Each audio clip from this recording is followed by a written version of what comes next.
Welcome to today's Explainer. We're jumping right into something truly mind-blowing today. We are going to map out the ultimate biological supercomputer, the human nervous system. Whether you're already a biology buff or just kind of fascinated by how your own body operates, we've got a fantastic, structured look at the incredible architecture that makes you, well, you. So let's get right to it. Picture this: you accidentally touch a hot stove, and your hand yanks back before you even consciously realize it burns.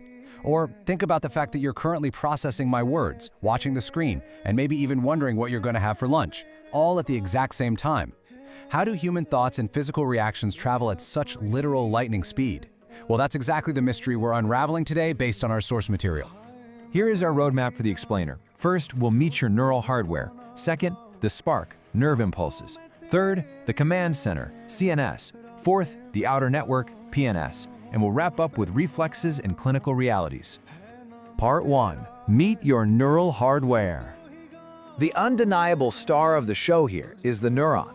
It's the absolute structural and functional unit of the nervous system, totally specialized for receiving stimuli and firing off impulses. But you know what's really fascinating? Our sources make a huge point of highlighting what isn't always in the spotlight: the neuroglial cells, or just glial cells. These guys are the unsung heroes. They actually make up more than half the volume of our neural tissue. They don't conduct the impulses themselves. Instead, they protect, support, and nourish the neurons. Honestly, without them, our supercomputer would just crash instantly.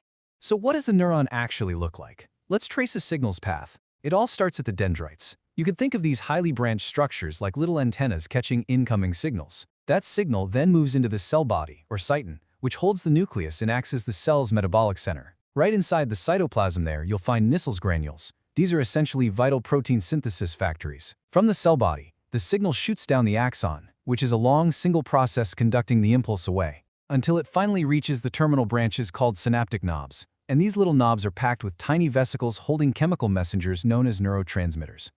Okay, so how does this build into such an incredibly efficient system? Well, some axons are wrapped in a myelin sheath, which is formed in the peripheral nervous system by Schwann cells. Think of this myelin kind of like the thick rubber insulation on a copper wire. It totally stops the electrical signal from leaking out. But here's the catch: it's not continuous. There are these little gaps called nodes of Ranvier. Because of this insulation, the electrical impulse doesn't just travel smoothly down the line. It physically jumps from node to node. This is called saltatory conduction, and it massively accelerates the signal speed.